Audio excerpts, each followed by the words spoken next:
The gravity exclusion field hummed at a frequency you could not hear but could absolutely feel. It sat in your teeth, in the base of your skull, like a headache that never quite arrived. I had lived with it for 12 years. Every human on Earth had. We just stopped talking about it after a while, the way you stop noticing a scar once it becomes part of you.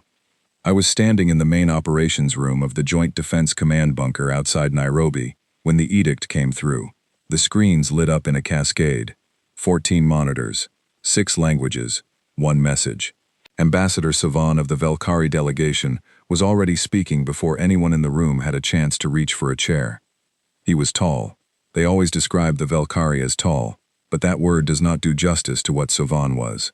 He was like a building that had decided to become a person. Pale silver skin, 4 upper limbs folded in the formal posture of high ceremony, eyes the color of deep ocean water. When he spoke, his translator implant rendered his words in a flat, careful English that somehow made everything he said sound inevitable. "The Galactic Council," he began, having reviewed the conduct and capacity of the species designated Homo sapiens of the 3rd planet in the Sol system, hereby issues the following declaration. Humanity is classified, effective immediately, as a pre-sovereign hazard tier species. The Sol system will be placed under a gravity exclusion perimeter to restrict unauthorized travel beyond the inner system boundary. Trade access is suspended. Colonial claim filings are nullified. This declaration is not punitive in nature. It is protective, for the broader galactic community. Protective. I remember that word, landing in the room, like a stone dropped into still water. Nobody moved for a full 3 seconds. Then Colonel Dan Hartley, standing 2 feet to my left, very quietly picked up his coffee mug and set it back down on the desk without drinking from it. That was the loudest sound in the room. I had been 31 years old when first contact happened. I had watched it on a grainy live stream from a university library, surrounded by students who were laughing and crying at the same time. Everyone assumed it would be wonderful. Everyone assumed that a civilization capable of crossing the stars would be wise, generous, curious about us. And the Valkyrie were curious, in the way that a biologist is curious about an insect it is about to pin to a board. The brush war in the Orun Belt had started 18 months before the edict. So Earth had launched its first colony ships 4 years after first contact, riding a wave of global optimism that felt at the time like the most human thing we had ever done. We reached the belt, planted flags, started building. The Valkyrie told us to leave. We did not understand why. Our diplomats asked for clarification. The Valkyrie sent a military response fleet instead of an explanation. The engagement lasted 11 days. Earth lost 3 ships and about 400 people. We inflicted minimal damage in return because we had no idea what we were doing. Our weapons were built for other humans. The Valkyrie ships absorbed everything we threw at them, and then, with something that almost looked like boredom, they cut our drives and sent the hulls drifting back toward the inner system like returned mail. After that came the tribunals, the diplomatic negotiations that were not really negotiations, and then finally, Savan's broadcast.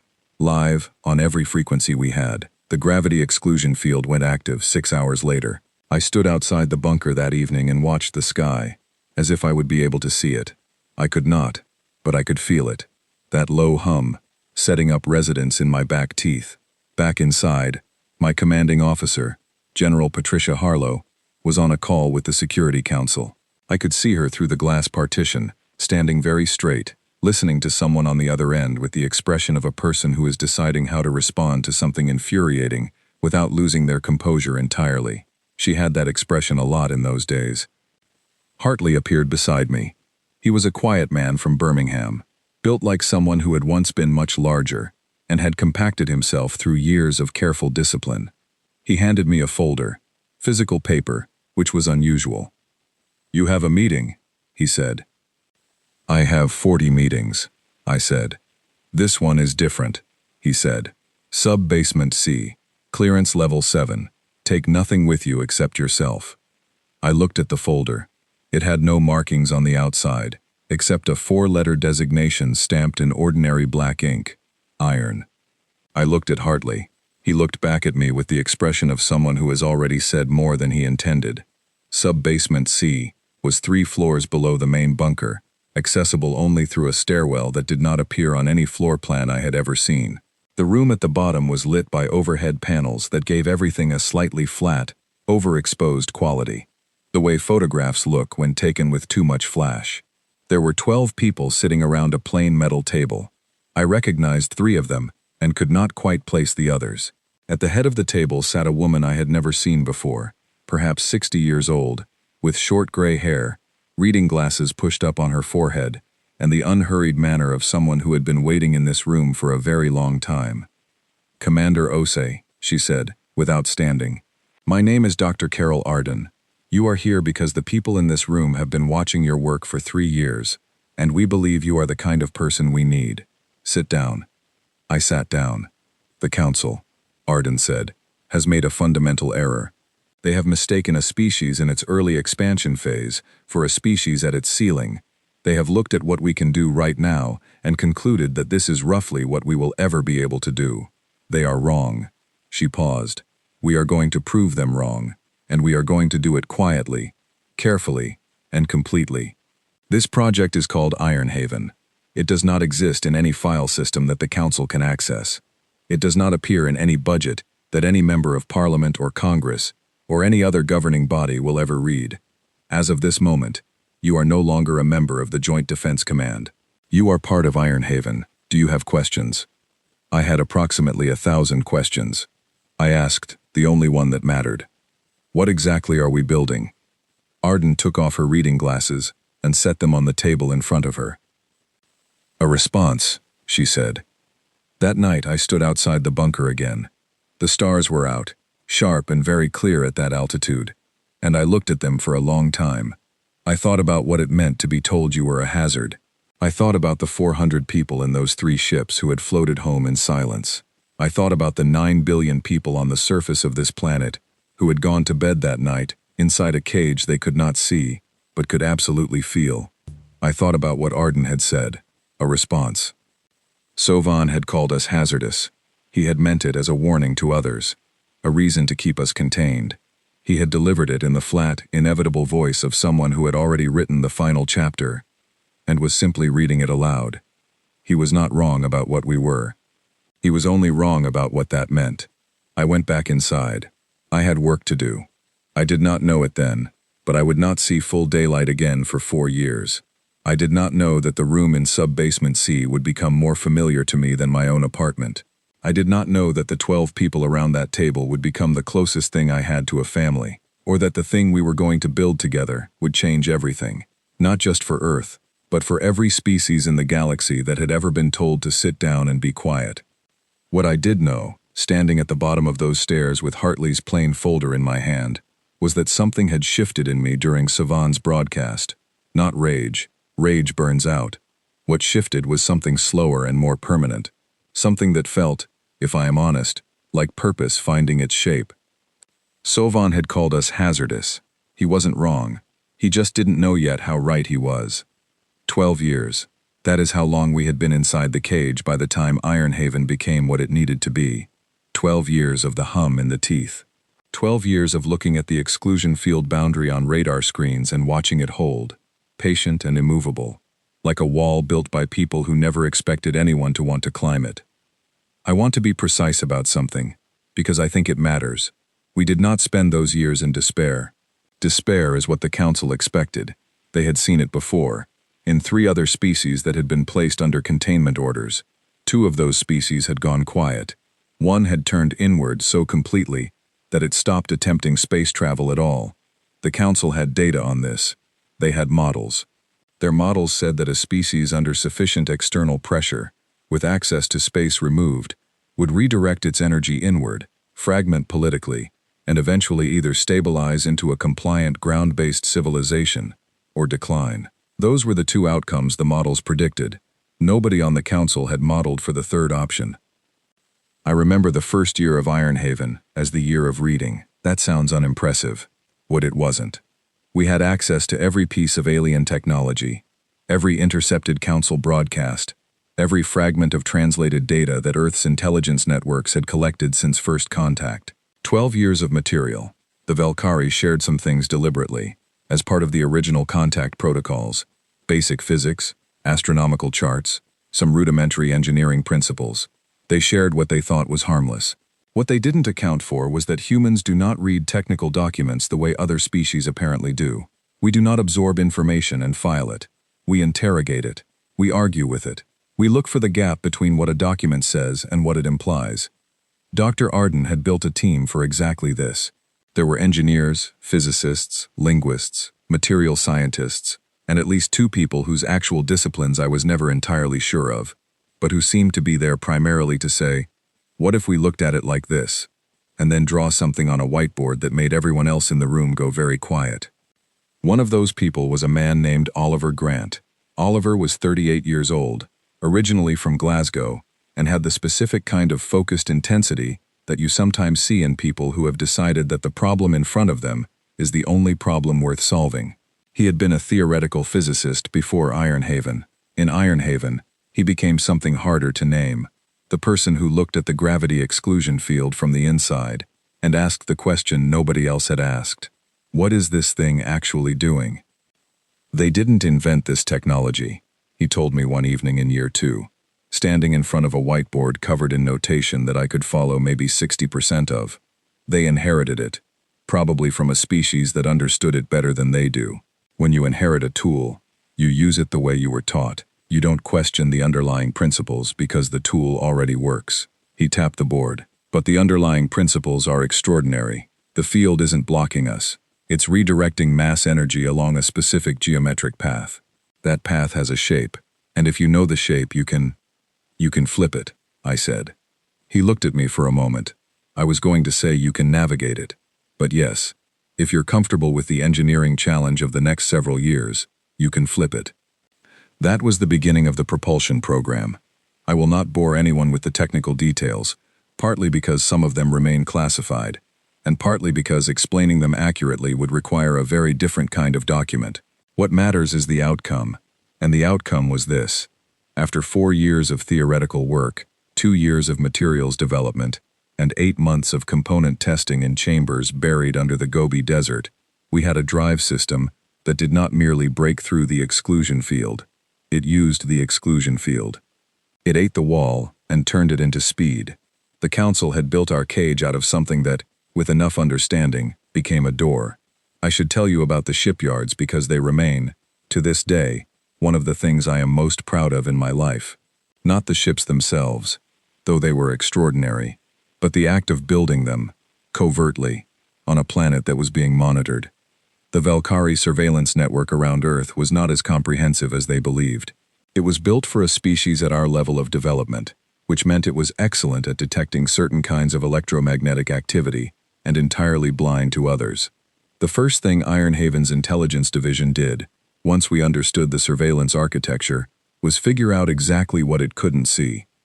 Then we built our shipyards inside those gaps. The primary facility was beneath the Sahara, 12 kilometers underground, accessible through a series of tunnel networks originally built as water management infrastructure in the 2030s. A second facility was carved into the bedrock beneath the Gobi. A third was constructed under the Antarctic ice shelf, which required engineering solutions that would have been impressive, even without the need for absolute secrecy. 3 facilities, 3 continents, working on the same fleet, with components manufactured in 47 countries, under cover designations, that ranged from deep geological survey equipment to long-range atmospheric monitoring arrays to, memorably, specialized agricultural irrigation hardware. Nobody asked too many questions, partly because we were careful, partly because people wanted to believe, and partly because humans, when they need to, are extraordinarily good at building things in the dark and keeping quiet about it. The workforce was approximately 40,000 people at peak operation. 40,000 people who knew, or knew enough of, what was actually being built, and who did not tell anyone outside the program for over a decade. I have been asked, many times since, how that was possible. How do you keep a secret that size? The honest answer is that you don't keep it through fear. You keep it because the people who know it believe in what it means. Every person who worked in those facilities understood what the exclusion field had done to Earth. They understood what it felt like to be told your species was a hazard. They had children and parents and friends who carried that feeling every day. The secret was not a burden to them. It was a promise. There were close calls. There were always close calls. The most serious one came in year 8. A Valkyrie survey drone, conducting a routine electromagnetic sweep of the Indian Ocean region, detected an anomalous energy signature, originating from beneath the Algerian plateau. The signature was faint, barely a blip, but the drone's automated systems flagged it and forwarded the data to the Council's regional monitoring office on Velkar Prime. We had 48 hours before a formal inquiry would be filed. I spent those 48 hours in a room with our chief diplomatic liaison, a woman named Kate Ellison, who had been one of Earth's foremost xenolinguistic scholars before Ironhaven, and who had since become the most effective liar I have ever personally witnessed. Not because she was dishonest by nature. Kate was one of the most straightforward people I have known, but because she understood, better than anyone, how the Valkyrie interpreted information, what they looked for, what they expected. She wrote the response herself. 47 pages of supporting documentation for a deep-bore geothermal research initiative, complete with falsified site surveys, fictional academic authorship, and a multilateral funding framework that traced back through 4 separate international science bodies to a grant program that technically existed and had genuinely funded geothermal research, just not in Algeria, and not for any of the reasons stated. When the Valkyrie Inquiry Office reviewed the submission, they spent 11 days analyzing it. They found nothing wrong. They sent a form acknowledgement. They moved on. Kate dropped the response folder on my desk the day the acknowledgement came through, poured 2 cups of coffee, handed one to me, and said, "They always underestimate how well we lie when we need to." I drank my coffee and did not argue with her. Year 10 was when the fleet started to look like a fleet. Before that, it had been components, structures, half-assembled frameworks that required imagination to see as ships. By year 10, imagination was no longer required. The facility beneath the Sahara contained 64 vessels in various stages of completion, each one between 150 and 200 meters in length, each one carrying the drive system that Oliver Grant had theorized on a whiteboard 8 years earlier. The ships were not elegant. They were dense, compact, purposeful. Every available space was used. Nothing was decorative. They looked like what they were, things built by people who were working as fast as they could and did not have time for anything that did not serve a function. I walked the length of the lead vessel once, alone, during a maintenance window when the work crews had rotated out. The facility was large enough that the air inside had its own particular quality, cool, slightly metallic, carrying the faint smell of composite materials and electrical work. The ship above me was the Defiance. I had named it myself. Nobody had argued. I put my hand on the hull and stood there for a while. Not because I was being dramatic about it, but because I genuinely needed a moment to believe it was real. 12 years, 40,000 people, 400 people who hadn't made it home from the Orun Belt, 9 billion people who had gone to sleep under a field they couldn't see, but could absolutely feel. This was what we had done with that. The test flight happened 8 months later, ahead of schedule, because Oliver had pushed the drive calibration timeline and somehow made it work. The test crew was 7 people. I was in the cockpit. Nobody said much during the pre-launch sequence. The facility fell quiet in the way large spaces go quiet when everyone inside them is holding their breath. The drive engaged. For approximately 1.5 seconds, the instruments showed readings that should not have been physically possible. And then the field that had sat in our teeth for 12 years, parted. Not like breaking through something, like stepping through a curtain. Clean, sudden, and then gone. 40 seconds of flight, outside the boundary. 40 seconds of open space, uncontained, with stars that were exactly the same stars I had looked at the night Savan gave his broadcast, except that now, nothing stood between me and them. Then we turned around and came back through. The landing was rough because my hands were shaking on the controls. I do not apologize for that. When we came to a full stop and the bay doors sealed behind us, nobody moved for about 6 seconds. Then someone in the back, I think it was our systems engineer, a quiet young man from Bristol named Gary Cole, made a sound that was not quite a word, and not quite anything else, and then everyone was out of their seats. We cried in the hangar. I will admit that freely.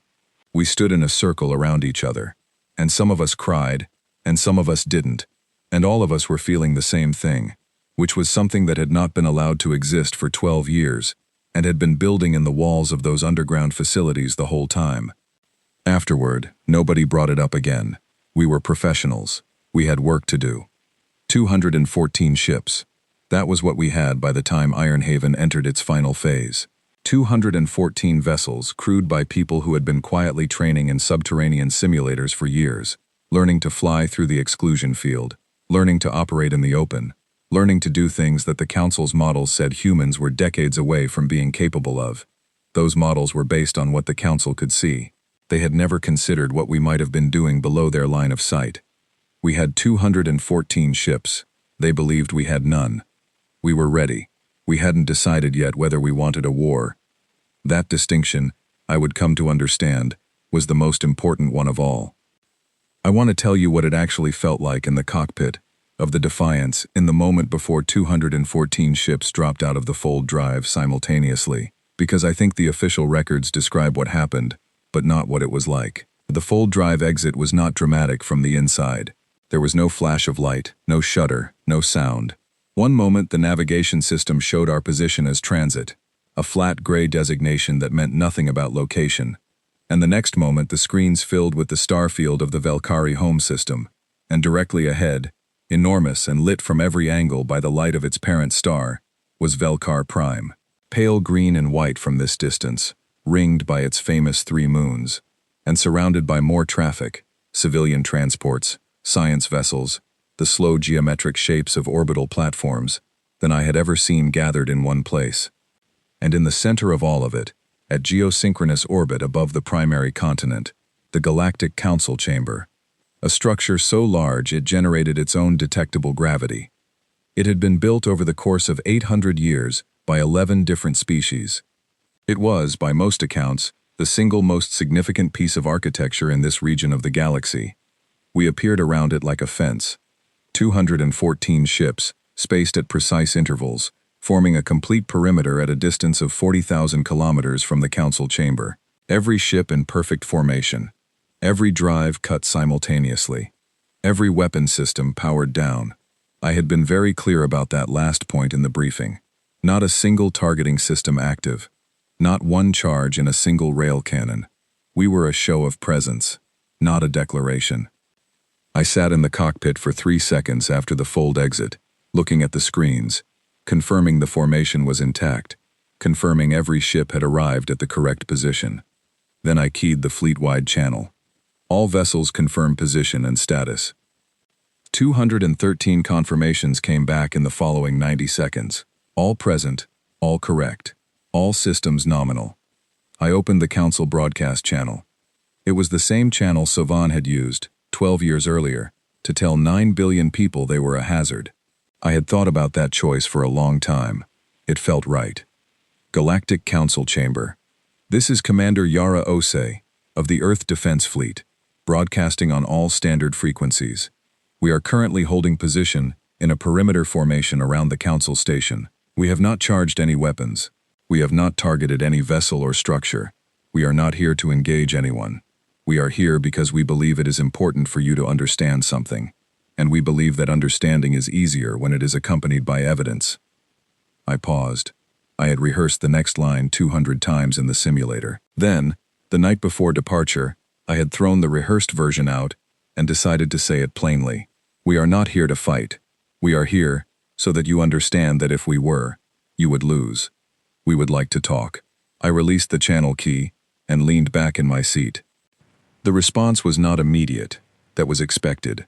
What I had not fully expected was the quality of the silence that came back. Not absence of signal, but a particular kind of charged quiet that I can only describe as an entire star system holding its breath. Our monitoring systems were picking up enormous spikes in communications traffic across every Council frequency. Encrypted traffic, moving faster than normal. Emergency band activations. The kind of signal pattern that in human military terms would indicate a command structure that had just been handed a situation that was not in any of its existing playbooks. Lieutenant Grace Fuller, sitting to my right at the communications station, was tracking every frequency simultaneously. She was 26 years old and had grown up in the exclusion field era. The field had been active since she was 14. She had never in her life seen open space without authorization codes. She was calm and focused and doing her job with absolute precision. And at one point, she glanced sideways at me and said, very quietly, "They're talking to each other so fast, their encryption systems are lagging." "That's fine," I said. "They sound," she paused, searching for the word, "surprised." "That's the point," I said. The first official council response came 14 minutes after my broadcast. It was not from Sovan. It was from a Velkari security official named Orath, who identified herself as the acting defense liaison for the Inner Systems Treaty Organization, and who spoke in a tone that was designed to project authority, but was doing so with slightly more effort than usual. "Earth vessel, Earth fleet. This is a violation of Council Resolution 47, the containment order currently in effect for the Sol system. You are required to withdraw immediately to the exclusion boundary or face." "With respect," I said, cutting in on the same channel. "We would like to discuss the containment order. That is what we are here for. Please connect us to the full council session." There was a pause. "That is not a standard." "I understand," I said. "Nothing about this is standard. We would still like to speak with the full council. We will wait." I cut the channel and turned to look at the rest of the bridge crew. 7 people, all of whom had been living underground for years to make this moment possible. All of whom were now sitting in open space, 40,000 kilometers from the center of galactic political authority. Nobody looked panicked. They looked focused. They looked, if I am honest, like people who had been pointed at something for a very long time and had finally reached it. Lieutenant Daniel Ford, my tactical officer, was monitoring the system's military traffic. He was originally from Manchester, quiet, meticulous, with the specific kind of calm that reads either as great confidence or a complete absence of imagination. In Ford's case, it was the former. He had an imagination. He simply refused to let it run ahead of the available data. "Council Rapid Response Station on the second moon has gone active," he said. "They're powering systems. Not targeting us, just powering." "Noted," I said. "They have approximately 300 vessels on standby deployment from that station," he said. "I know." "We have 214. "I know, Ford." He was quiet for a moment. Then, in exactly the same tone, "Those are good odds." "They are," I said, "because of the drive, not the numbers." He nodded slowly and went back to his screens. This was the calculation I had made, and that Arden and Grant and the rest of Ironhaven Command had made, years ago. Our ships were not more numerous than what the Council could field. In raw quantity we were outmatched, but quantity was not the equation. The drive changed the equation. A fleet that could fold in and out of any position in the system, that could appear somewhere, strike if necessary, and vanish before a response was possible, was not a fleet that could be countered by raw numbers. The Council's military analysts would have worked this out within the first 20 minutes of our arrival. We were counting on that. The formal Council session acknowledgement came in 41 minutes after my initial broadcast. Not an invitation. The language was more careful than that. But a confirmation that the full Council was convening, and that my transmission would be received on the chamber's main floor. I was told that all parties present would hear my statement. I had one piece of paper in my breast pocket, not digital, and physical paper, folded in thirds, with the 3 pages of the Compact of Sovereign Equality printed on it in plain text. I had written the first draft myself. Arden and her team had refined it over 18 months. Kate Ellison had translated each clause into Velkari formal legal syntax, and then back-translated it to make sure nothing had shifted in meaning. 3 pages. That was all we wanted. Not territory, not reparations, not an apology, though one would have been appropriate. Full sovereign status, equal membership in the galactic community, the same rights, and the same standing that every other recognized species enjoyed. No probationary period, no review process, no conditions, membership, beginning now. I knew what the reaction would be when we presented it. I knew several council members would find it outrageous. I was counting on that too. Outrage is a response. Outrage means engagement. The worst outcome in a negotiation is not anger. It is being ignored. We had made ourselves impossible to ignore. The council chamber feed came live on my center screen. The space was enormous. A circular room designed to seat representatives of 41 species simultaneously. each delegation at a curved section of the great table, each section separated by translucent barriers that allowed private communication within delegations without disrupting the whole. I had studied images of this room many times, seeing it in live transmission, from a camera positioned at the chamber entrance, with every seat occupied, was something different. I looked for Savan. He was in the Velkari section, 3 positions from the center. He was not wearing the ceremonial posture he had worn during the edict broadcast, and he looked, from this distance and this angle, like a person who had been handed a series of facts that he was carefully arranging into a conclusion he did not yet want to reach. I keyed the transmission. Members of the Galactic Council, I am going to keep this brief, because I think brevity serves everyone better right now. 12 years ago, an edict was issued, declaring that humanity was a hazard. We were told that this was protective. For you, not for us. We were enclosed in a containment field and told that this was for our own good, or for the good of the broader galactic community, or for some other good that I confess we were never able to identify from inside the field. We did not accept that determination. I want to be honest about what I mean by that. We did not riot. We did not broadcast protests.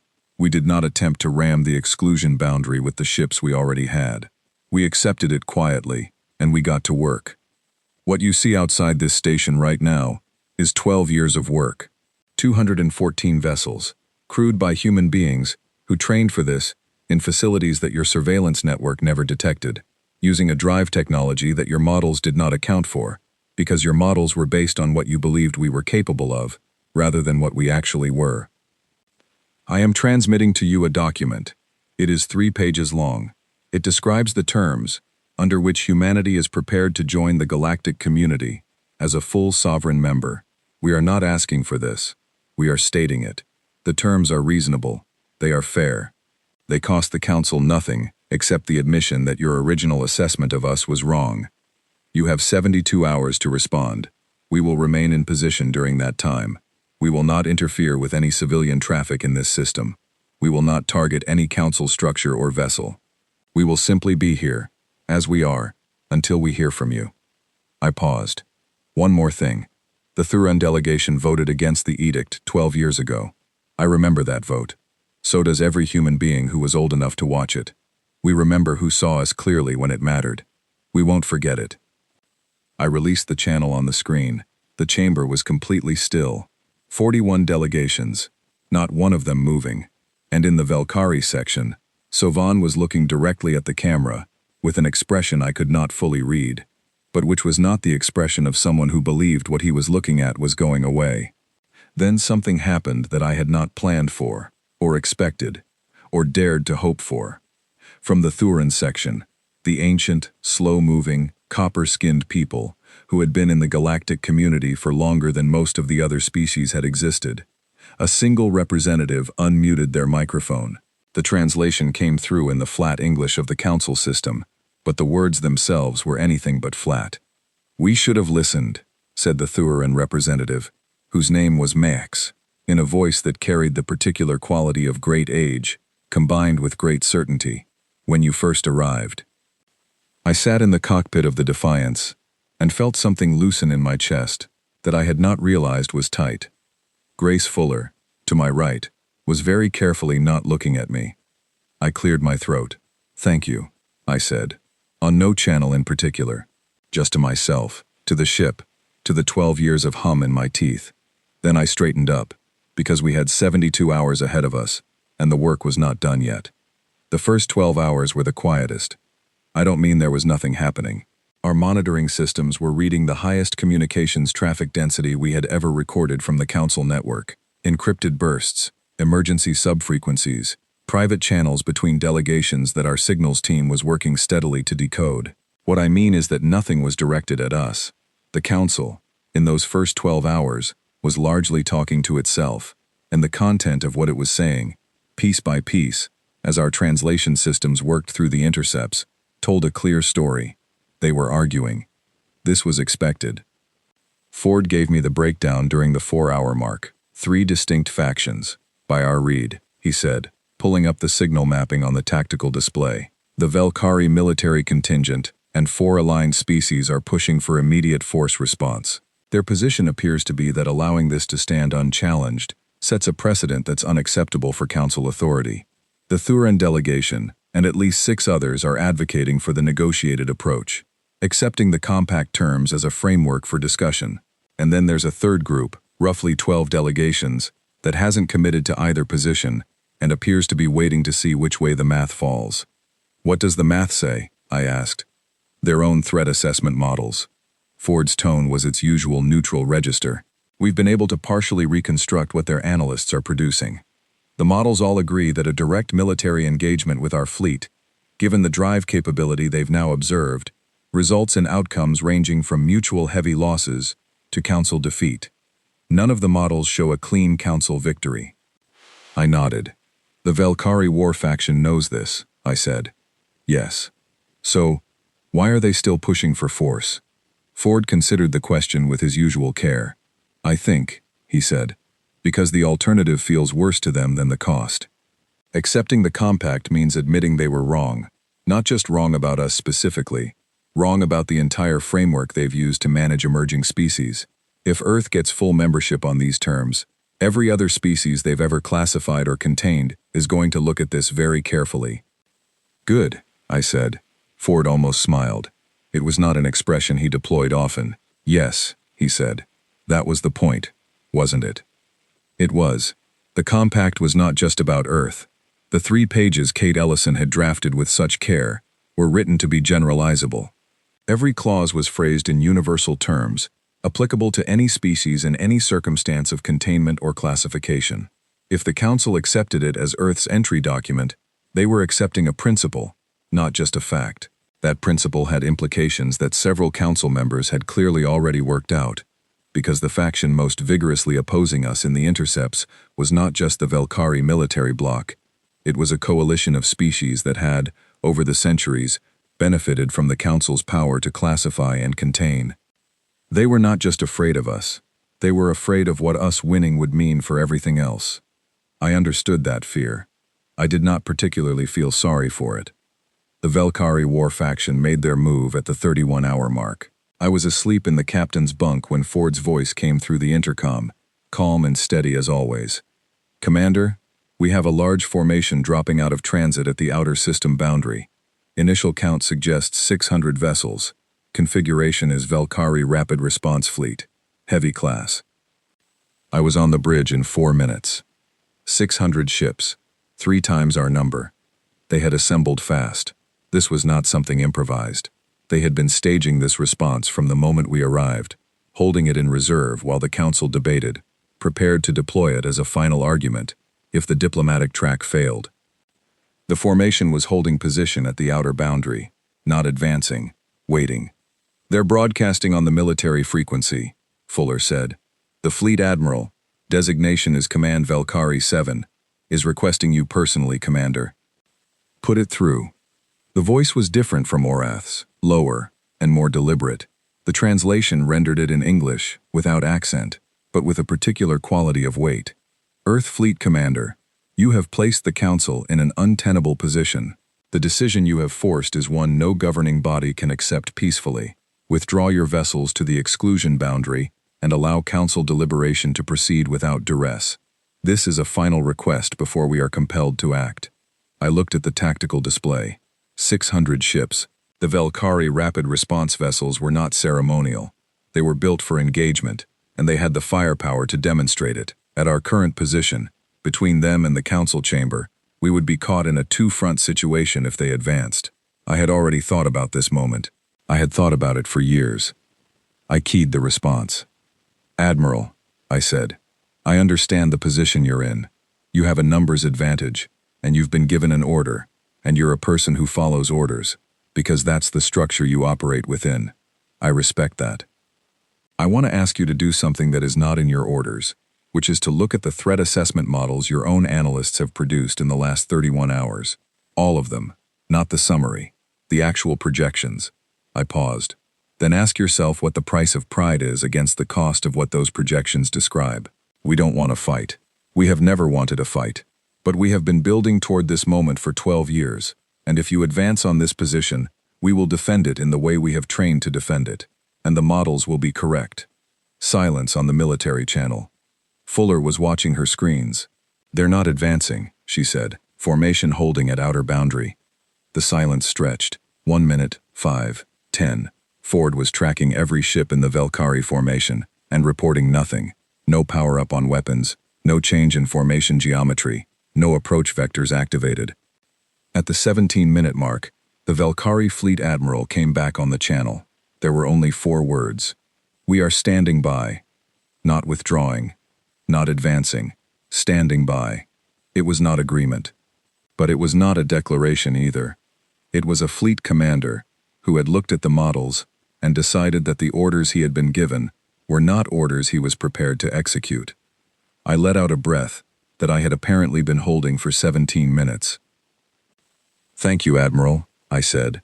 Fuller let her shoulders drop by about half an inch. Cole, who had been at his engineering station with his jaw set for the entire sequence, looked up at the ceiling for a moment. Ford updated his tactical display and said nothing, because Ford felt that accurate notation was the appropriate response to any situation. The Valkyrie fleet held position at the outer boundary for the remaining 41 hours of the 72-hour window. They did not advance. They did not withdraw. They simply waited, 600 ships, carrying an enormous question that nobody on either side was ready yet to answer. I thought about those ships a lot during those hours, about the people inside them who had come out here to make a point and were now suspended between 2 impossible options. I did not feel triumphant about it. I felt the weight of it, the way you feel the weight of any situation where you are holding a moment in your hands and you know that the next move, whoever makes it, changes everything. At the 68th hour, Ford appeared at my shoulder. "Council closed session concluded," he said. "Vote result incoming." I stood up. The transmission came through on the council broadcast channel. It was not announced. It was simply there. A plain signal, transmitted in standard format, from the office of the council chair. The translation was immediate. The message was 4 words. "We accept the terms." 4 words. After 12 years of the hum in our teeth. After 400 people who had not come home from the Orum Belt. After 40,000 workers in underground facilities who had kept a secret large enough to change history. After Oliver Grant's whiteboard, and Kate Ellison's 47 pages of cover documents, and Carol Arden sitting at the head of a plain metal table, and telling me that we were going to build a response. 4 words. I stood on the bridge of the Defiance, and read them on the screen, and did not say anything for a long moment. Around me, the crew was very still. Then Fuller said, quietly, "They did it." "We did it," I said. Nobody cheered. I don't know why. It hadn't been discussed. There was no plan not to. It just didn't happen. I think because the moment was larger than cheering. I think because all of us understood, in that instant, that the next thing that happened was not celebration. It was work. The compact was accepted. Now it had to be honored, built upon, made real. There was more ahead of us than there had ever been behind us. I opened the fleet-wide channel one more time. "All vessels. Council has accepted the Compact of Sovereign Equality. Humanity's status as a full member species of the galactic community is now in effect. We will hold position for formal confirmation, then proceed with the withdrawal sequence, and make for the signing ceremony coordinates. Well done, all of you, every single one of you." I released the channel. Velkar Prime hung in its own light, green and white and enormous, with the council chamber turning slowly in orbit above it. The Valkyrie Rapid Response Fleet was beginning its withdrawal sequence. 600 ships folding back into transit, one by one. I watched them disappear from the tactical display, each one winking out in sequence, like a row of lights going dark. At hour 71, Sovan's office had sent 4 words. At hour 72, 600 ships were going home. I sat back down in the cockpit of the Defiance and looked at the stars, which were exactly the same stars they had always been, except that now, for the first time in 12 years, every single one of them was ours to reach. 5 years is long enough to understand what something meant. Not completely. History keeps revealing new angles, and I suspect I will still be finding them when I am too old to write them down, but long enough to see the shape of it clearly, long enough to know what we got right, what we got wrong, and what we could not have predicted even if we had tried. The signing ceremony took place on a neutral station, a small scientific platform called Convergence Point, positioned in open space between the Sol system and Velkar Prime, built originally for interspecies astronomical research, and used since then as the closest thing the galactic community had to neutral ground. It was not a grand space. It had been designed for 12 occupants, and was holding, on the day of the signing, approximately 300. The council had wanted a larger venue. I had pushed for Convergence Point specifically because it was small, because it would require everyone present to stand close together, because proximity, I had come to believe, was more honest than ceremony. I wore my uniform, nothing decorated, rank insignia, unit patch, the small pin that every Ironhaven officer carried, a simple circle, divided in half. Arden had designed it herself in the first year of the project. She said it represented a completed circuit. I had always thought it looked more like something waiting to be finished. Savan arrived with a delegation of 5 Velkari officials, all in the high formal posture. He was taller than I had expected. The screens had not conveyed it accurately. He stood across the signing table from me and looked at me for several seconds before either of us spoke. "Commander Osi," he said. "Ambassador Sovan," I said. He extended 2 of his upper limbs in the Velkari gesture that their linguists had explained to us meant acknowledged presence, not a greeting exactly, but a formal recognition that another person existed and was being fully registered. I returned it in the modified human version that Kate Ellison had coached me in for 2 weeks. We shook hands. His grip was very careful, like someone handling something they weren't yet sure about. I thought about telling him that was probably the right approach. I decided against it. Some things are better learned over time. The signing took 11 minutes. 3 pages, 41 signatures, 1 per recognized council species. Arden had been the first to sign on behalf of Earth. I was the second. When the document was complete, the council chair, a slow-moving, pale blue species called the Seri, whose representative had not spoken during the entire standoff, but whose vote had been, we later learned, quietly decisive, lifted the document and said, in formal council register, "Let this be entered into the permanent record. The compact of sovereign equality is now in effect." And that was it. No fireworks, no music, just the entry into the record, and then the quiet sound of a room full of people from 41 species, who were all trying to figure out what to do with their hands. I should tell you about the years that followed, because the signing was not the end. It was, in the way that all real endings are, a beginning of something much more complicated. Earth's integration into the galactic community was not smooth. I want to be clear about that because I think the story of the standoff sometimes leads people to expect that what came after was easy, and it was not. There were incidents. A human mining operation in the far Orun belt had a territorial dispute with a Velkari commercial fleet that escalated faster than anyone wanted. 2 of the species that had been part of the war faction in the council never fully accepted the new arrangement, and spent considerable energy making things difficult in procedural ways that were legal but exhausting. There were cultural misunderstandings, some small and almost funny in retrospect, some serious enough that I had to personally fly to the council chamber and sit in rooms for days at a time, talking through things that in a better world would not have needed talking through. But the thing I want to tell you about is what happened 6 weeks after the signing, when 3 separate species, small ones, not major council powers, species that had been classified or restricted in ways similar to what Earth had experienced, sent private diplomatic inquiries to our new Galactic Affairs Office. The inquiries were careful, formal, and clearly drafted by people who were not sure they were allowed to ask the question they were asking.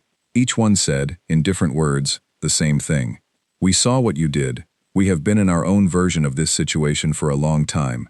Would you consider?" They didn't finish the question. They didn't need to. I knew what the end of it was.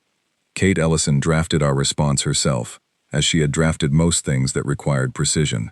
The response was warm and direct, and offered nothing specific except a clear statement that humanity's position in the Council included the belief that the Compact of Sovereign Equality was a document with broad implications, and that we were interested in those implications, and that we would welcome further conversation. By the end of that first year, we had 6 active conversations of that kind running in parallel. By the end of year 3, we had formally co-sponsored 2 additional compact applications for species that had been classified for decades. Both were accepted. After considerable council debate, the HFY War faction's opposition was loud and organized, but the math had shifted. The math always shifts eventually. I think about Carol Arden often. She retired from Ironhaven Command 6 months after the signing, citing, with characteristic understatement, that she felt the project had concluded. She went back to the university, where she had taught theoretical physics before any of this, and as far as I know, she is still there, doing exactly what she did before, looking for the gap between what a document says and what it implies. I think about Oliver Grant, who took a visiting position at the Valkyrie Institute of Advanced Science, the first human to hold such a position, and who, by all accounts, spends his time there doing exactly what he did in Ironhaven, which is asking questions that other people find uncomfortable, and then drawing things on whiteboards until everyone else in the room goes quiet. The Valkyrie scientists apparently find him maddening. I suspect he finds this satisfying. I think about Gary Cole, who went back to Bristol and works now as an aerospace engineer on the new civilian expansion fleet, the legal one, the one that files its manifests with the council registry and carries passengers to the Orun Belt and beyond, with full authorization. He is, by all reports, very good at his job and very modest about why. I saw him once, at a function in London, and he looked exactly the same as he had in the cockpit the day we came back through the field. That particular expression of someone who has seen something that they will never quite be able to explain, but that has settled into them permanently. The generation that grew up under the exclusion field is the one doing most of the work now. They are the ones crewing the expansion ships, staffing the diplomatic offices, filing the legal claims in the Orun Belt with the cheerful aggression of people who have been told no for their entire adolescence and have not yet fully adjusted to being told yes. They are extraordinary. They are furious in a productive way that I find deeply reassuring. They have no patience for being underestimated and no particular interest in being diplomatic about it, which causes occasional difficulties at the council level, but which I believe, in the long run, is exactly the right disposition.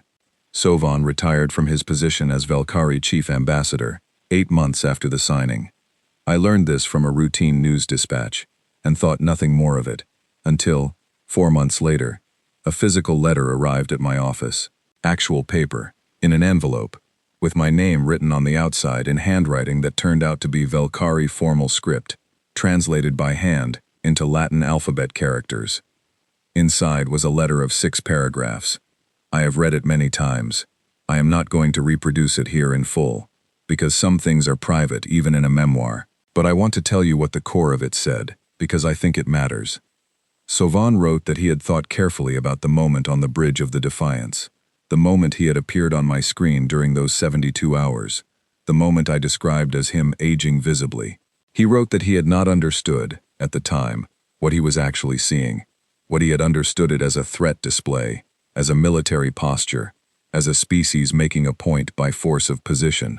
It was only later, working through the full record, that he understood what was actually happening. "You did not come there to frighten us," he wrote.